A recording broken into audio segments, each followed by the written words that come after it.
What's going on, Packers fans? Aaron Nagler here, joined by Andy Herman in the wake of an annihilation of the New Orleans Saints by the Green Bay Packers. Andy, how the hell are you on this Victory Tuesday? Victory Tuesday. Happy Christmas Eve to you and your family, Aaron, and happy holidays. I am doing fantastic. Always a fun time at Lambeau Field, especially when it's a 34-0 blowout. And what more could you possibly want in life? Green Bay took care of business. These are the sort of games that we've been asking for kind of forever, of like, hey, don't play with your food, just take care of business. Green Bay didn't play with their food. They took care of business. It's exactly what you wanted out of this game. Well, I'm glad you put it that way because, obviously you jump out to a 21-0 lead and essentially the game is done at that point, right? I mean, the rest of it was pretty academic. However, it did feel a little bit like maybe the Packers were playing with their food on offense for much of the second half, right?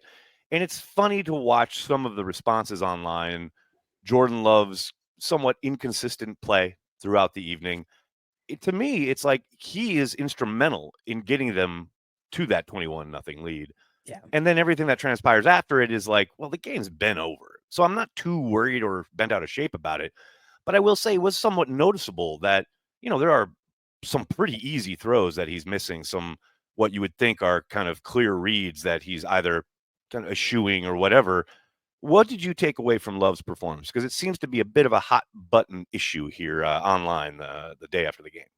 I'm glad you asked. So I went through as much as I could on the condensed version of the game. Obviously, I haven't had the opportunity to go all 22 yet. But I really went through and watched like what did he miss? So there's an opportunity to Dobbs down the field. He gets pressured and hit on the play. I think it affects the throw a little bit. Willing to give some accident forgiveness on that throw to Dobbs. Then he has the one to Watson. Watson doesn't track it well, kind of slows up on the play. Also, that was post-injury to Watson. So he's still going out. I'm assuming Jordan Love's throwing that thing expecting Watson. I was going to say, I can't remember the last time he overthrew Watson. Yes, usually he's underthrowing him. Exactly. So I think Watson, A, didn't locate it, and B, was not 100%. Probably didn't have the speed that Jordan was anticipating on that one. Willing to give that one some forgiveness. I had two. There was the one in the flat to Bo Melton that he just grounded, missed by like 1,000 yards. Yeah. Not sure what happened there. Not sure if there was just whatever. But that was a bad one. And then there was a deep crosser to Jaden Reed that he missed as well. Missed it left. Would have liked to have seen him complete that one. Yeah. But what I will say, to your point, number one, and when the game was, I don't even if we want to call it in the balance. It was sort of in the balance.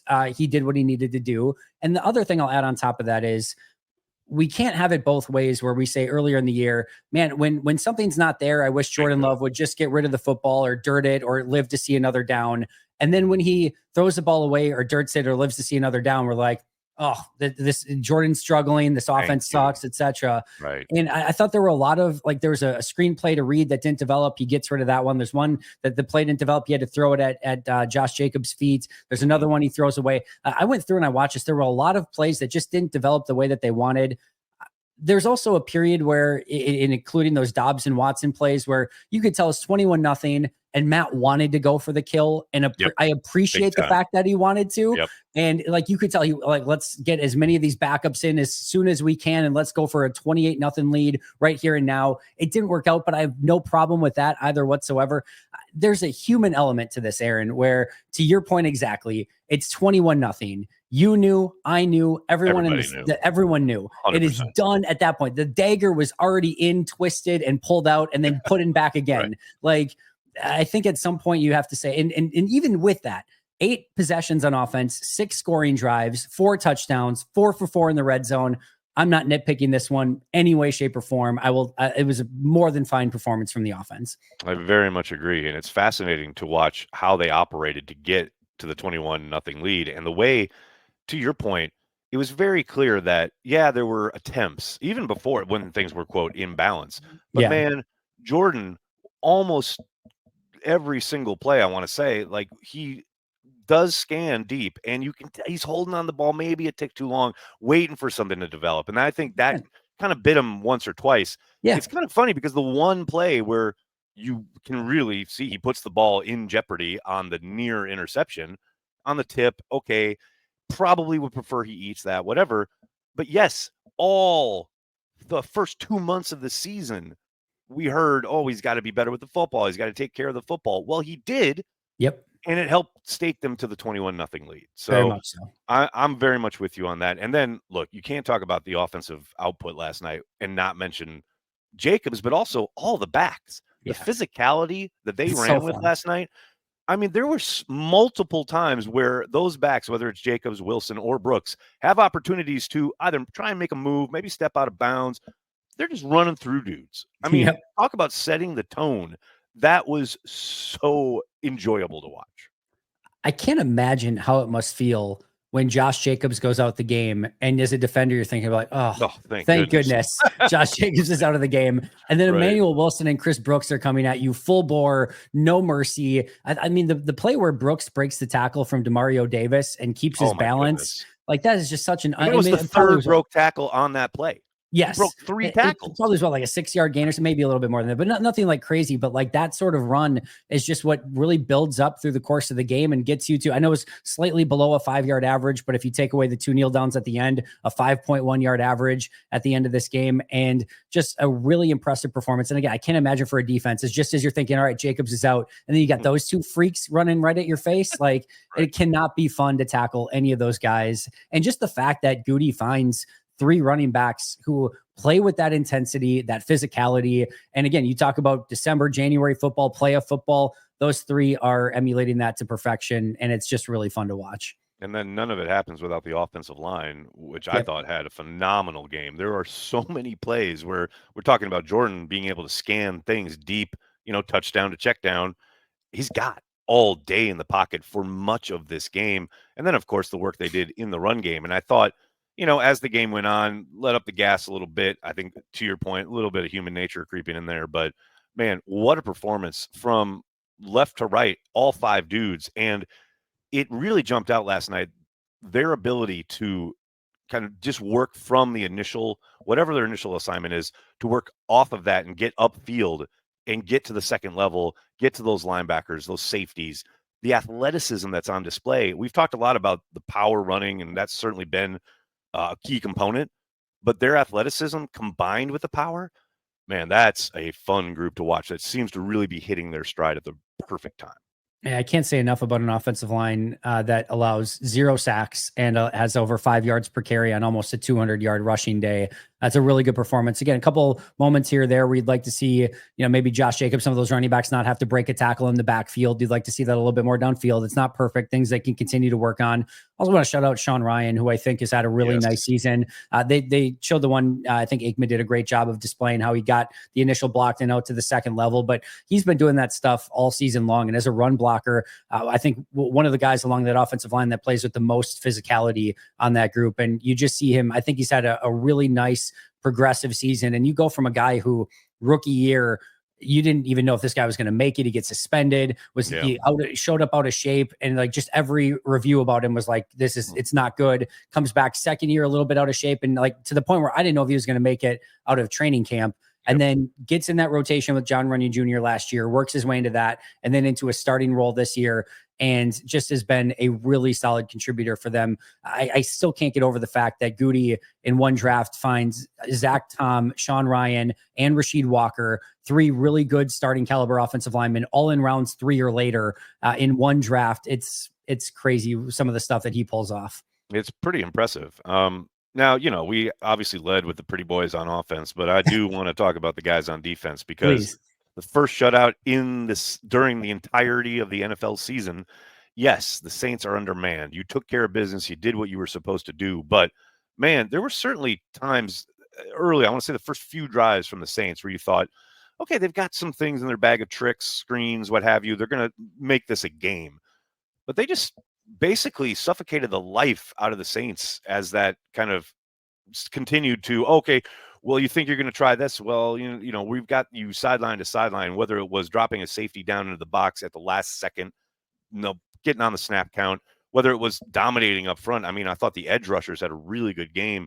Agreed. There was just no place for Spencer Rattler to go. And like the one kind of really impressive play he had in the jump pass. I mean, legit. I think it's the very next play he throws the interception. So yeah, it's just there. Anytime there was any inkling of hope, the Packers defense just snuffed the life out of it. The Saints are decimated. It's a practice squad offensive roster. You know what else is decimated? The Packers defensive backfield. You know, you're missing Jair Alexander, Javon Bullard, Evan Williams, Quay Walker, your nickel and dime linebacker is not out there. There were ways that Green Bay could have had massive struggles in this one as well. I go back to just about almost a year ago exactly, and you're playing an NFC South team that has an awful record with a rookie quarterback, Bryce Young. They're a 2-win Panthers team. And Green Bay had to have that win. That was a game where Green Bay had to win that one to keep what at the time was kind of some slim playoff hopes alive. And Bryce Young and that crappy Carolina offense goes for 30. They go for 30 in that game. And you thought going into that one, all right, can this be one where the defense steps up and like you have your overall performance and maybe getting them trending? Nope. 30 points for the Panthers offense. And you're pulling your hair out going, what the hell is happening right now? And a year later, you go against an NFC South team with a rookie quarterback. Granted, this one's at home, but this one, it was just like, no, you're not even sniffing. They had 2 plays inside the 30-yard line the entire day. They had 0 plays in the red zone. Those 2 plays inside the 30-yard line were the sack, fumble, and the interception. Those are the only 2 plays. Kudos to Rob Domofsky for that one. Those are only 2 plays inside Green Bay's 30 the entire game. Just a masterful performance from the defense. And just the fact that Green Bay has a defense, even with a multitude of injuries in the secondary, that can go out against, I don't care what backup doesn't matter to me, to just pitch that sort of performance. Just looking at the Packers' history, I mean, how many times have we seen backup quarterbacks, young quarterbacks, rookie quarterbacks, have their struggles throughout a season and then face the Packers? Whether, obviously Joe Barry gets a lot of this kind of thrown at him, but it's been a Packers thing for a long time. And to have that kind of just disappear under Jeff Hapley is refreshing because, there's some PTSD there. And look, you wanted to shout out Sean Ryan on offense. I want to shout out Keisean Nixon on defense because you talk about just the versatility. I understand. We've talked about this a little bit. I get he's a bit of a punching bag online, but man, you talk about a really versatile player who can do a lot of different things at a very high level on a night like that, where, to your point, you're missing a whole bunch of guys in your defensive backfield. Well, here comes Keisean Nixon to basically dip his toe into every pool as far as I can rush the passer, I can cover from the slot, I can play deep, I can do anything you need in the defensive secondary, down in and down out, pound for pound. He had a really good game. And I want to add one more thing too. Since Jair Alexander went out, Keisean Nixon has been corner 1 for this team. I mean, it's nuts. If Keisean Nixon is not living up to your expectations as corner 1, that's not Keisean Nixon's fault. That is a tall task for Keisean. Like, he's supposed to be kind of that number 3, number 4 corner. The fact that he has done as admirably as he has in that sort of role, having to play outside, having to play inside, having to blitz, having to do everything that they are asking of him. And in my opinion, doing a pretty darn good job of it. And in this game, I thought he was phenomenal, coming up and tackling, blitzing, forced fumble, sack, and then of course a couple at least one pass breakup, I think, as well. Just doing everything that he is being asked to do. I know, like you said, he's a punching bag sometimes. This is a good football player that maybe sometimes has been asked to go outside of his comfort zone and do some things that maybe he probably shouldn't be asked to do, and he's still coming up with plays doing it. I think it's been a really, really impressive season. And that contract, which was, I think, kind of panned at the time of like, oh, it's too much, it has paid off, and I very fully expect him to be back on that contract again next year. Very much agreed. And then, I mean, you talk about shutting out a team. That doesn't happen without the work that they did up front. I thought it was interesting early in the game. It was kind of, like I said, they had some screens work and what have you. And I don't know from where you were sitting, but on the Cheesehead TV watch party chat, where's Lucas Van Ness? He's invisible again. Where's Rashawn Gary? Where's Devontae Wyatt? And then one by one, every one of those guys started showing up. It was a night where Brenton Cox Jr. got involved, where, he has the kind of miscue earlier, although I give him some forgiveness on that. I think that's a tough call on him. But, one by one, these guys started taking over the game. And, I thought Rattler did as well as he could as far as stepping up in the pocket, getting what he could with his legs. But, the combination of the pressure and then what they were doing on the back end, it's just a tough way to live for a young quarterback. This is per Next Gen Stats. Packers pass rush pressured Spencer Rattler 20 times, including 3 sacks, a season high 52.6% pressure rate.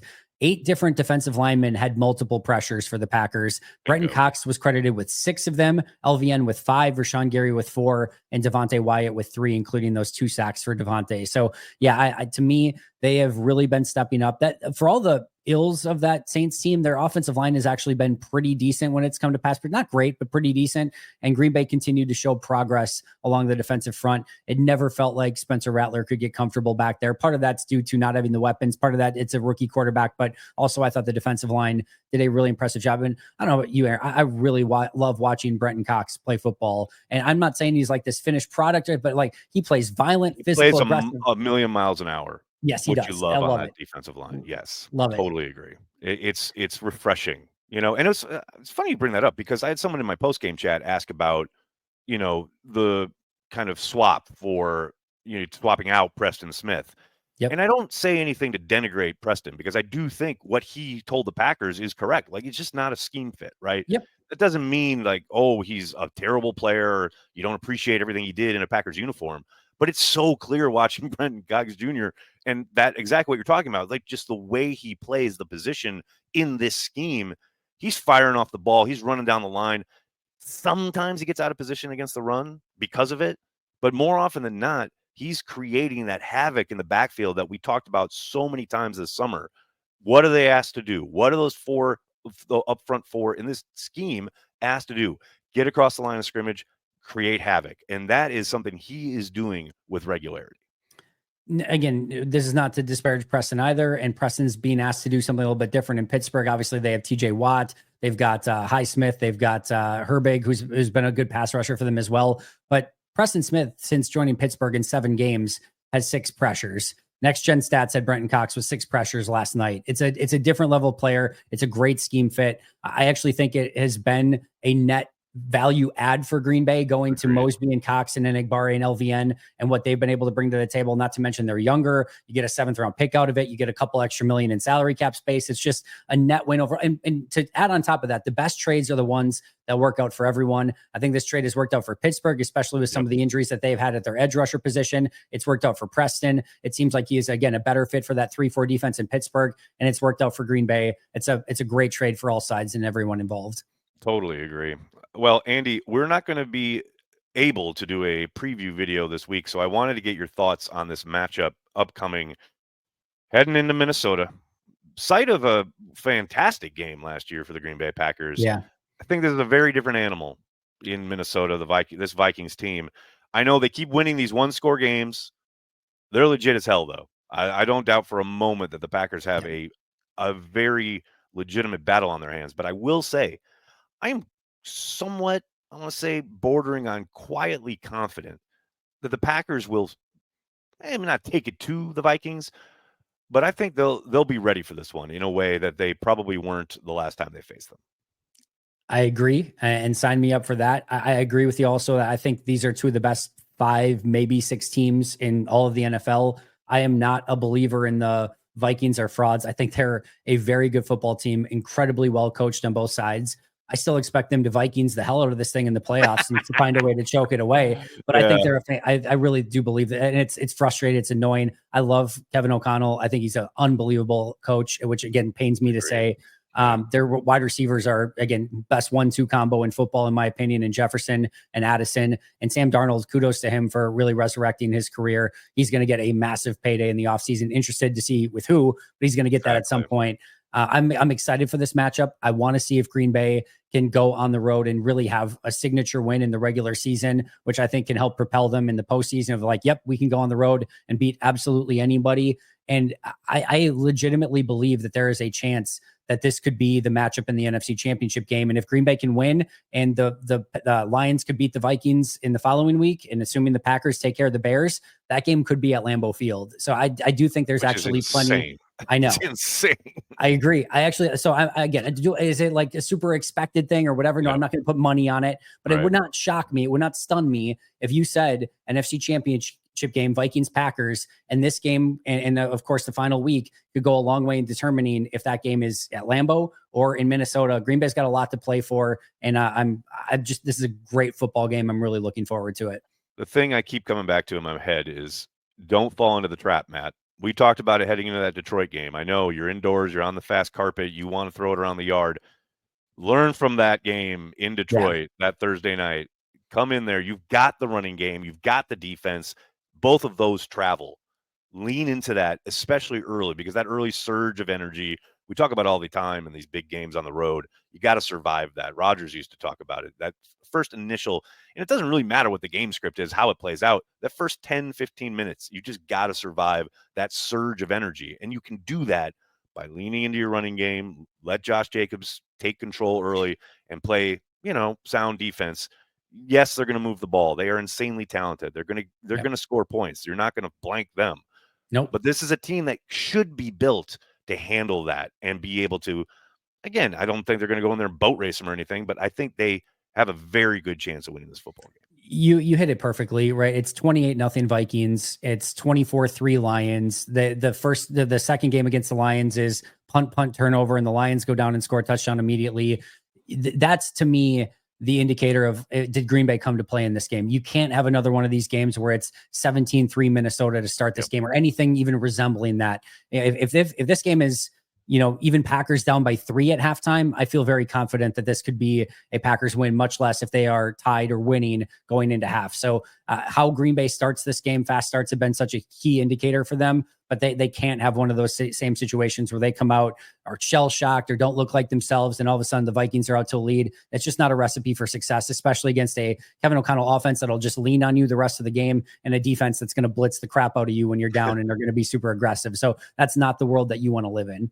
Very much agreed. Andy, cannot thank you enough for the time. Always a pleasure. Make sure you're checking out Pack a Day podcast and everything Andy does. Andy, Merry Christmas, and I'll talk to you next week. Hey, can't wait. Thanks so much, Aaron.